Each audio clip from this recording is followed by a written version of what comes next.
어둠이 짙게 깔린 궁궐의 하늘 아래 붉게 피어난 저녁 노을은 마치 마지막 피를 흘리고 쓰러져간 자들의 혼처럼 붉게 물들어 있었다. 무너진 처소 한편에 강철은 조용히 앉아 있었다. 그의 몸은 여전히 윤갑의 것이지만 눈동자 속에는 강철의 기억과 감정이 파도처럼 일렁이고 있었다. 야광주의 힘을 소진하고 소멸하기 전 마지막으로 남겨진 시간. 그는 골담초의 꽃잎을 혀끝에 굴리며 오래전 가섭스님이 남긴 말을 떠올렸다. 그 꽃은 소멸을 미루는 꽃일 뿐. 끝내 너는 사라지게 될 것이다. 그 시간을 사랑하는 이를 위해 쓰겠느냐? 강철은 대답하지 않았지만 그의 선택은 명확했다. 열이를 위한 시간. 그 단 한 사람을 위해 남은 생의 모든 기운을 쓰기로 한 것이다. 한편 궁 안에서는 어지러운 소문이 퍼지고 있었다. 중전이 죽고 임금이 이상해졌다는 이야기.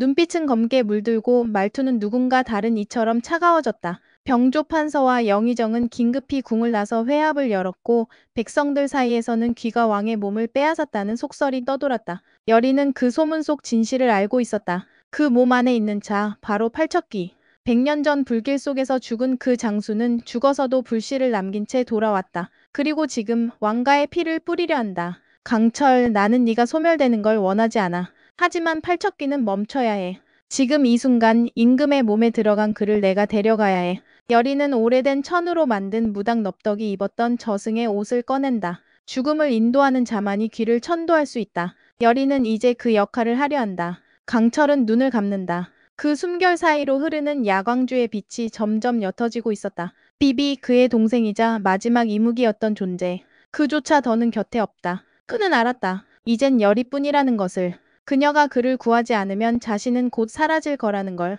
그러나 동시에 그는 알아야 했다. 지금 여리가 짊어질 슬픔이 얼마나 클지를.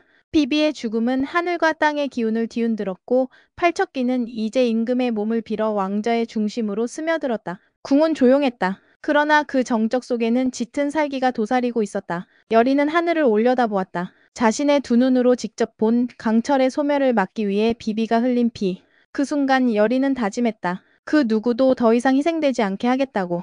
강철은 윤갑의 몸 안에서 여전히 깨어 있었다. 하지만 야광주의 힘이 점점 소진되며 그의 의식은 가느다란 실처럼 흔들리고 있었다. 골담초에 꽃을 삼킨 그는 지금 이 순간을 버티기 위해 존재하고 있었다. 죽지 않기 위해서가 아니라 열이 곁에 단 한순간이라도 더 있기 위해.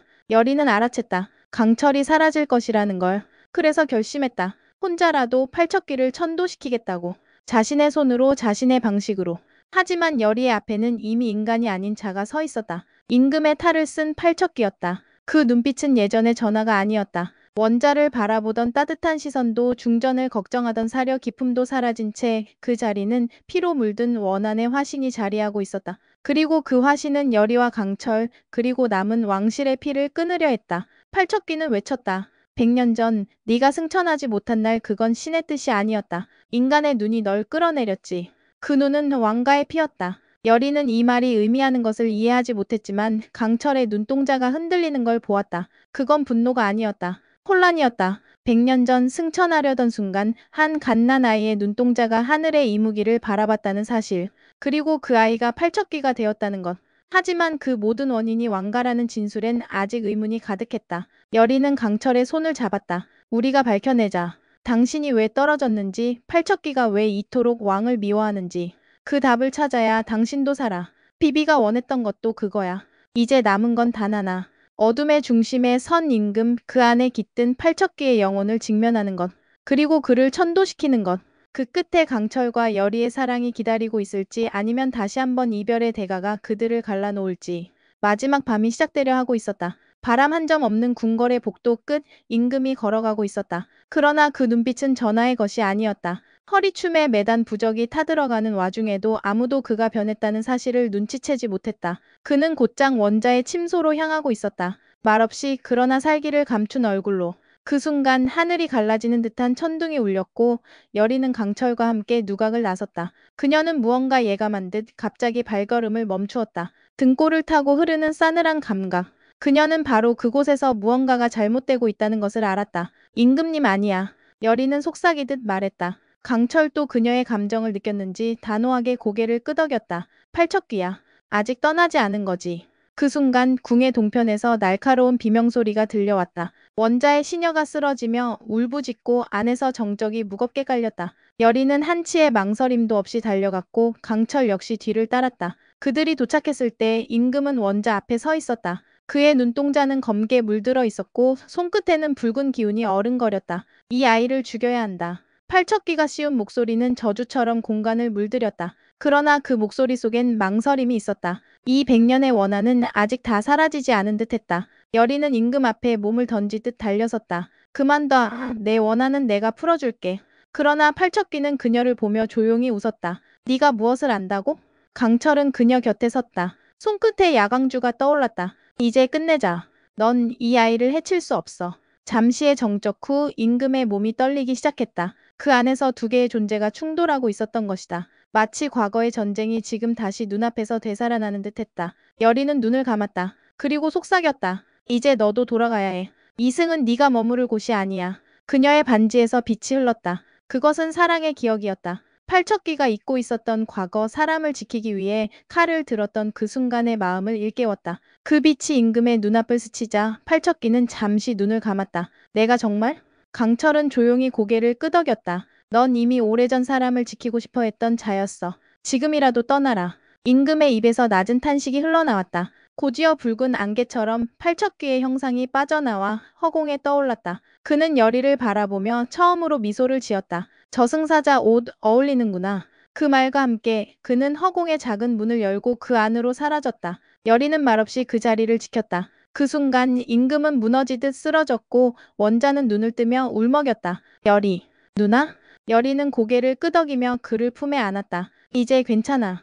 궁하는 어느 때보다 고요했다. 전랑과 혼란이 사라지고 비로소 평화가 고개를 내밀기 시작한 아침. 하지만 여리의 마음에는 폭풍이 몰아치고 있었다. 그녀는 매일같이 누각으로 향했다. 비어버린 윤갑의 몸, 그러나 그 안에 남은 하나의 존재.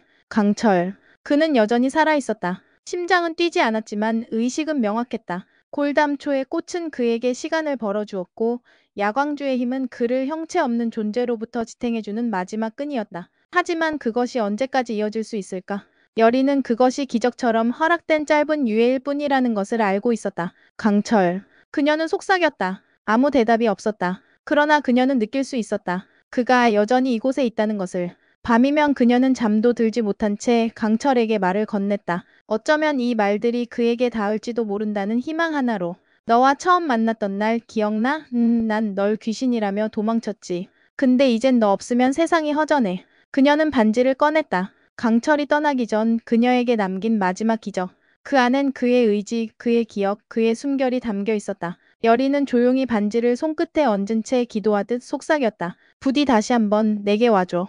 그 순간 창 밖으로 바람이 스쳤다. 차가운 기운 속에서 아주 미세한 따뜻함이 느껴졌다. 여리는 눈을 감고 그의 이름을 불렀다. 강철아. 그리고 마침내 강철의 목소리가 그녀의 마음속에 가만히 울려 퍼졌다. 여리. 그는 깨어나 있었다. 아니, 여리의 마음속에서 언제나 깨어 있었던 것이다. 난 아직 여기 있어. 사라지지 않았어. 다만 곧 끝이 올 뿐이야. 여리는 고개를 저었다. 그 끝을 내가 막을 수 있다면 무엇이든 할 거야. 그건 네가 짊어질 짐이 아니야. 이 몸은 원래 죽은 자의 것이었고 난 본래 인간이 아니었어. 이대로 사라지는 게 순리야. 아니, 넌 나와 함께 살아가야 해. 넌 내가 사랑한 사람이야. 내 인생의 일부야. 강철의 내면이 흔들렸다. 그는 처음으로 인간으로서의 삶을 꿈꿨다. 여리와 함께 밥을 먹고 함께 웃고 계절이 바뀌는 것을 느끼는 그런 살. 하지만 그는 알고 있었다. 야광주의 힘은 소진되어 가고 있었다. 이대로 머문다면 결국 여리에게도 해가 될지 모른다. 그는 조용히 입을 열었다. 내가 떠난다면 넌 괜찮겠어? 여리는 눈을 질끈 감았다. 괜찮지 않아. 그러니까 떠나지 마. 부탁이야, 강철. 그녀는 눈물을 삼키며 그의 손을 잡았다. 차가운 손끝. 하지만 그 안엔 온기가 있었다. 그 온기를 여리는 절대 놓치고 싶지 않았다. 나는 널 버티게 하기 위해 이 반지를 받았어. 이제 널 살게 하기 위해 이 반지를 돌려줄게. 그녀는 반지를 그의 가슴 위에 올려놓았다. 반지는 미약하게 빛나기 시작했다. 그리고 순간 빛이 강철의 온몸으로 퍼져나갔다. 그는 눈을 감았다. 이 반지는 너와 나를 이어주는 달이었지. 네가 나를 믿어준 그 마음. 그게 내가 버틸 수 있었던 유일한 이유야. 여리는 흐느꼈다. 그러니까 살아있어줘. 제발 살아있어줘. 그의 입술이 움직였다. 살아볼게. 네가 있다면 나 인간으로 살아볼게. 그 순간 강철의 심장이 미약하게 뛰기 시작했다. 윤갑의 몸에 깃든 강철은 이제 완전한 존재로 다시 태어나고 있었다. 그는 인간이었다. 누군가를 사랑하고 사랑받는 존재. 세상은 그를 이무기로 기억하겠지만 열이는 그를 강철이라 불렀다. 자신이 사랑한 이 세상 단 하나뿐인 사람. 계절은 흘러가고 있었다. 열이와 강철은 이제 작은 집에서 함께 살아가고 있었다. 바람은 여전히 불었고 강은 여전히 흐르고 있었다. 그러나 이 모든 풍경이 달리 보였다. 그녀는 안다. 누군가를 지킨다는 것이 얼마나 깊은 책임인지를. 그는 안다. 누군가를 사랑한다는 것이 얼마나 큰 용기인지를. 이제 그들은 함께 살아간다. 그리고 먼 훗날 아이의 손을 잡고 열이는 속삭일 것이다. 저 사람은 이무기였지만 결국은 인간이 되었단다. 나를 사랑했기 때문에. 그리고 아이는 물을 것이다. 사랑은 그런 힘이 있는 거야? 열이는 웃으며 대답할 것이다. 그럼. 사랑은 가장 오래 살아남는 기적이란다. 그날 새벽 궁 안에 울린 북소리는 팔척귀의 소멸을 알리는 진혼의 북이 아니었다. 그건 중전의 죽음을 알리는 장래의 신호였다. 임금은 무너진 중전을 품에 안고 아무 말 없이 하늘만 바라보았다. 하늘은 맑고 바람 한 점 없었고 그 고요함이 임금의 가슴을 찢었다. 아기 씨는 괜찮겠지? 중전의 몸속에서 태어나기도 전에 사라진 생명. 팔척귀의 저주 아래 한때 사라졌던 그 영혼은 열이의 천도로 구원을 받았다는 소식을 들었다. 가섭스님이 그러했다. 그 아이는 어둠 속에 남지 않았노라고. 임금은 혼자 남은 궁궐을 정리하며 하루하루를 후회 속에 살았다. 그는 중전을 지키지 못했고 나라의 어른인 대비 또한 잃었다. 그 많은 어른들 틈에서 유일하게 남은 건 아직 어린 원자 한 사람이었다. 하지만 그는 쓰러지지 않았다. 이 나라의 해는 저 아이가 띄워야 해. 임금은 남은 생을 아이에게 쏟기로 결심했다. 원자는 그날 이후 말을 아끼는 아이가 되었다. 어린 마음에도 중전이 누워있는 모습을 똑똑히 보았고 팔척귀가 아버지 몸을 빌려 사람을 해치는 것도 알았다. 그러나 놀랍게도 원자는 미움보다 슬픔을 먼저 배웠다. 아버지, 다신 울지 마세요. 너무 커서 눈물이 나올 자리가 없단다. 임금은 눈물을 꾹 참았지만 아이 앞에서는 더 따뜻해지려 애썼다. 궁에서는 더 이상 아이의 울음소리가 들리지 않았다. 그 대신 정오가 되면 정자에 앉아 그림을 그리는 원자의 웃음소리가 들려왔다. 열이 누나가 말했어요. 사람이 태어나 이승에서 할 일은 누군가의 마음에 빛을 남기는 거라고요. 그 말에 임금은 처음으로 웃었다. 열이가 너에게 참 좋은 말을 해주었구나.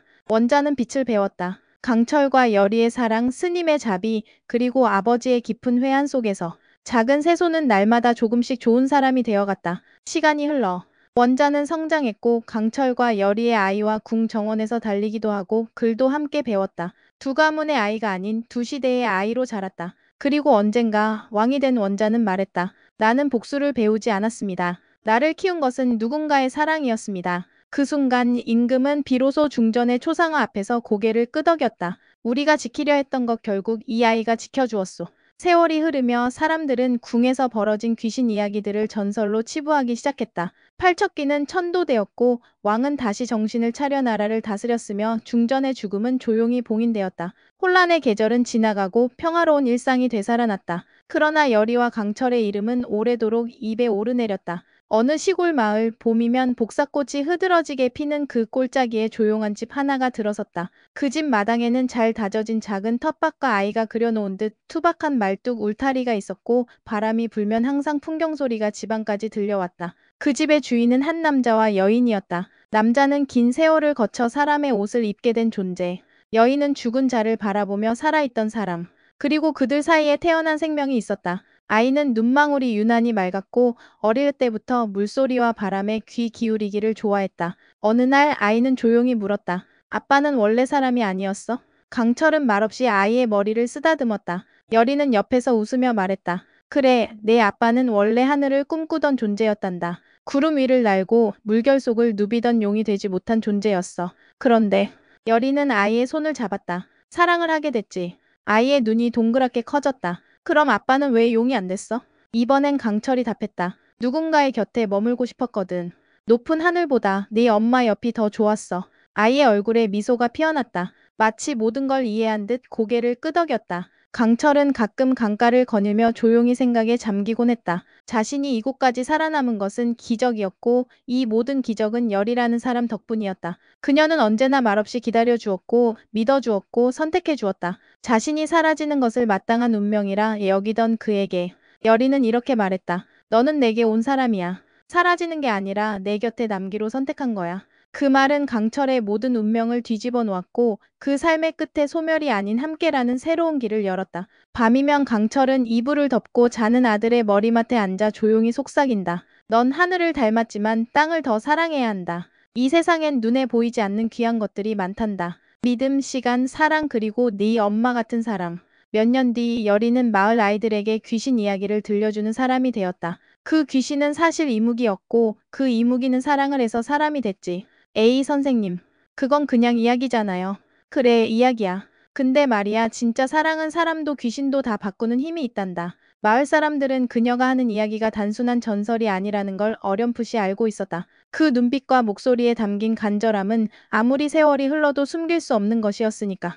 그리고 강철. 그는 여전히 조용했다. 말수가 많지도 않고 웃음이 넘치지도 않았다. 하지만 여리가 웃을 땐 누구보다 먼저 따라 웃었고 아이가 아플 땐 밤을 새워 곁을 지켰다. 그는 인간보다 더 인간 같았다. 그는 이제 인간이었다. 끝까지 사랑을 지켜낸 존재. 세상이 변해도 이 이야기만은 변하지 않았다. 여리와 강철. 두 존재가 함께한 시간은 전설이 아니라 삶이었다. 그리고 그 삶은 누군가의 기억 속에서 또 누군가의 사랑 속에서 다시 시작되고 있었다. 언젠가 그 아이도 사랑은 이무기도 사람으로 만드는 힘이야. 그렇게 누군가에게 말해줄 날이 오리라. 마지막까지 시청해주신 여러분 감사합니다.